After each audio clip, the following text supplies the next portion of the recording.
Je veux juste revenir ici à la notion des instructions. Ce que j'appelle une instruction, ce n'est plus ni moins qu'une ligne d'information qui se termine par des points-virgules, donc en C Sharp.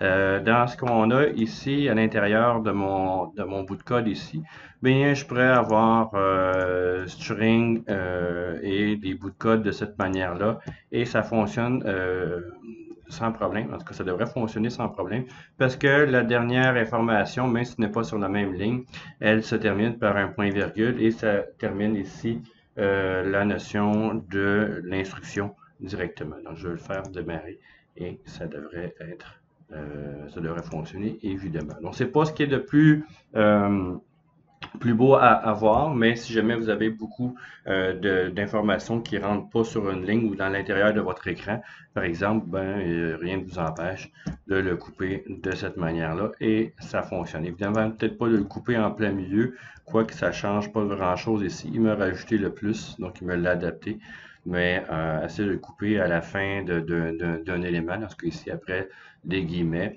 ça permet de fonctionner pour pouvoir raccourcir ou mettre en page, si on veut, ce que vous faites.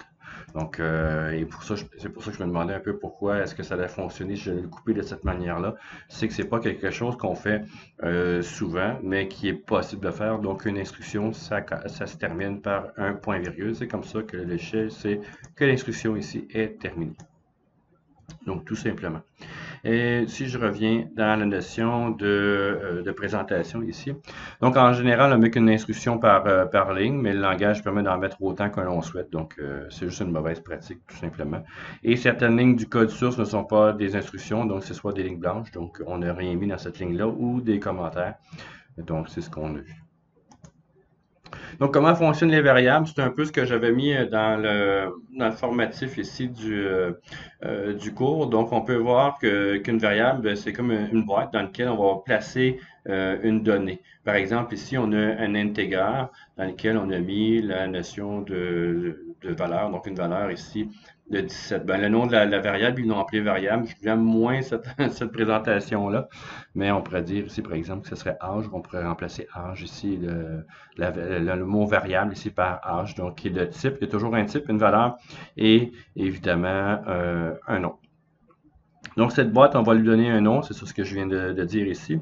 Dans l'exemple ici, c'est qu'on va placer 17 à l'intérieur de cette boîte-là. Et il faut voir cette boîte-là comme étant un espace mémoire, c'est ni plus ni moins ceci. Donc, quand vous déclarez une nouvelle variable, c'est un espace mémoire qui est mis en disposition pour le logiciel pour pouvoir y entrer une variable à l'intérieur. Dans ce cas ici, c'est le type entier. Donc, la manière que c'est défini en mémoire ici, ben, il y a une structuration si vous définissez des entiers, si vous définissez des variables de type string ou de type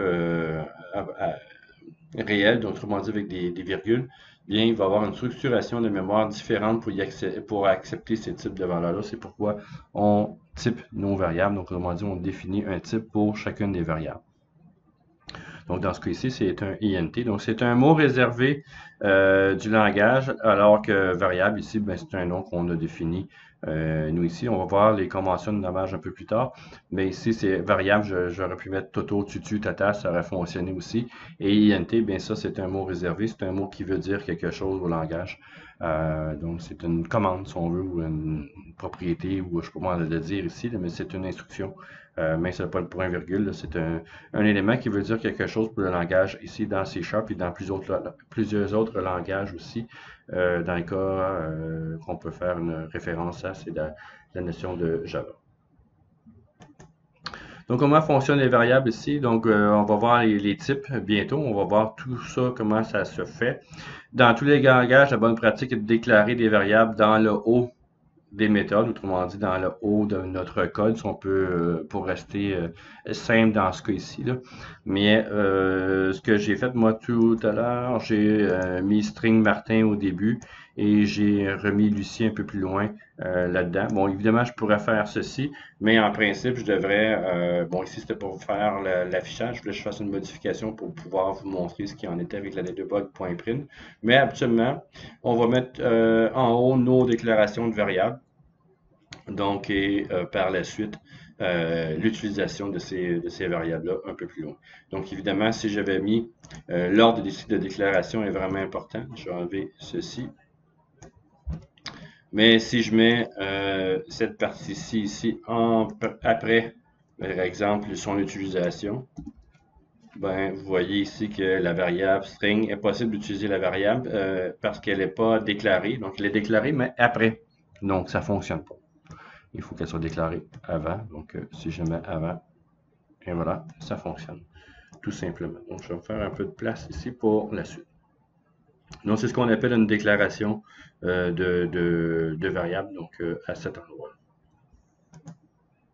Donc, toutes les variables utilisées dans un programme doivent être déclarées. Donc, c'est la base. Donc, c'est pour C#, c'est obligatoire pour cette partie-ci. Les conventions de nommage des variables aussi, ça va être intéressant. C'est pas que ça va empêcher votre code de rouler, mais pour l'utilisateur ou pour la personne qui veut revoir votre code, évidemment, ça va être super pour avoir une clarté de votre code. Donc ici, j'ai le nom d'une variable est un identificateur unique. Évidemment, il ne faut pas que j'aille deux fois le même nom de variable dans un même partie de code. Autrement dit, on va le voir pour la portée des variables un peu plus tard. Mais si je définis Martin une première fois, je ne peux pas définir Martin une deuxième fois. Donc, en ce cas ici, c'est le prénom qu'on peut voir. Et je ne peux pas définir ici string prénom une deuxième fois. Il va me dire qu'il va avoir un problème. Donc, je définis prénom. Ici, la variable est déjà nommée, est déjà définie, est déjà utilisée ailleurs. Donc, vous ne pouvez pas reprendre le même élément. Donc, c'est soit de mettre un P minuscule, ce qui n'est pas vraiment intéressant dans ce cas ici. On peut se mêler entre les deux. Et ou mettre, par exemple, prénom 2, qui pourrait en principe fonctionner, mais ce n'est pas les plus belles manières de faire pour la notion de programmation. Donc, si on regarde ici, puis de définir aussi la notion de bon nom de variable. Par exemple, si on a à gauche ici la notion de integer A est égal à 100, integer B est égal à 50, integer C. Donc, on a défini nos variables en haut, c'est super. Et on a mis le C est égal à A divisé par B. Ben oui, si je fais A divisé par B, ça va me donner 2, mais ça fait quoi? C'est quoi les variables A, B, C? Ça me dit absolument rien. Et que fait ce code? Bien, je peux juste dire que ça divise, mais ça ne m'explique pas pourquoi. Et si j'enlève cette partie-ci, bien, oups, il l'a enlevé d'une autre manière. Bien, ça peut dire ici integer distance, donc c'est la distance, donc est égal à 100. Et integer ici vitesse, quoi qu'on aurait pu le mettre ici sur deux parties. Ça aurait fait la même chose. Integer vitesse est égal à 50. Bien, le temps de déplacement, ça va être, le temps de déplacement, c'est la distance divisée par la vitesse, et dans ce cas ici, c'est 2. Donc, l'information est déjà beaucoup plus claire à quoi il sert, c'est quoi la distance. Mettons, j'avais eu une vitesse de 5 millions, bien évidemment, ça ne marche pas là. Donc, je peux déjà définir ici des notions de concepts logiques ici qui peuvent être là. Donc, ça, je vais l'enlever directement. Et on va avoir aussi dans les bons noms, donc c'est pour ça ici que j'ai mis prénom. Et il doit posséder au minimum un caractère, donc ça c'est sûr. Il commence obligatoirement par une lettre, donc soit minuscule, majuscule, donc vous les avez ici. Et également, le tiret de soulignement fonctionne aussi. Et le dollar, donc le signe de dollar qui est là. Et est suivi de 0 plusieurs lettres, A à Z, mettons minuscule, majuscule, ou de chiffres. Donc il ne doit pas commencer par un chiffre, ça ne fonctionne pas. Donc dans ce cas ici, il y a des éléments donc, les variables, je ne peux pas le commencer par un chiffre directement, ça ne fonctionne pas. Donc il y a des éléments à utiliser. Donc par exemple, si je mets string ici que j'ai mis prénom, ben si je mets string 2 prénom, il devrait en principe pas le mettre. Voilà.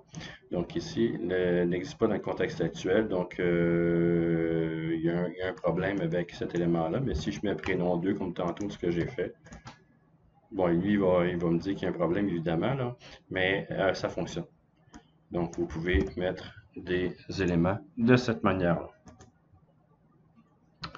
Donc, de ne pas être un mot réservé C#. Autrement dit, je ne peux pas appeler une variable de type int ou une variable string, des choses comme ça, c'est des mots réservés. On va le voir un peu plus tard aussi. Je vais vous donner un lien sur les mots réservés qui sont là. Donc, je ne peux pas dire non plus qu'elle s'appelle public parce que c'est un mot réservé. Donc, vous avez une namespace, je ne peux pas la nommer une variable namespace ou une variable class ou une variable statique, void, string et integer. Je ne peux pas dire ici string class est égal à, et vous voyez, là, ça fonctionne pas, il y a un problème de concept parce que c'est un mot qu'il utilise pour le logiciel. Donc, tout simplement, on évite ces éléments-là. Nous, ça ne fonctionnera pas. Et par convention, les noms variables commencent par une minuscule. Donc, c'est une convention, c'est pas obligatoire, mais ça donne un code qui est plus propre, qu'on est toujours bien alignés les uns les autres. Donc, pour bien lire notre code, ils contiennent des majuscules uniquement à chaque changement de mot. Donc, on n'utilise pas d'accent non plus. Ne mettez pas d'accent. Ça devrait fonctionner en principe, mais il peut y arriver qu'il y ait un bug qui soit créé parce qu'à un moment donné, il y a un accent qui passe pas. Et vous allez perdre votre temps pour les accents. Donc, on n'utilise pas les accents directement. Dans ce cas ici, je n'ai pas utilisé la bonne convention. Donc, si je devrais utiliser prénom, qui est là, ici. Mais si je veux utiliser la notion de, je sais pas moi, un autre élément, un autre type de variable, l'âge, bien évidemment, je peux marquer l'âge pour ça ici. Ou si je veux savoir âge, âge personne, je sais pas trop quoi, là, donc ben, je devrais dire ici le premier élément âge. Et surtout que je change de mot, ben, je mets un majuscule seulement qu'à la deuxième partie, donc personne. Âge, personne, mettons, je sais pas moi, âge, personne, d'autres éléments. Puis évidemment, je devrais continuer avec une autre majuscule dans ce cas-ci. Donc, c'est seulement que le début qui va être en minuscule et les premières lettres des autres mots par la suite en majuscule. Donc, vous allez avoir cette notion-là pour la convention. Donc, je pourrais dire ici mon et mon prénom ou le prénom, ainsi de suite. Donc, c'est la manière que ça fonctionne pour les notions de convention de variables.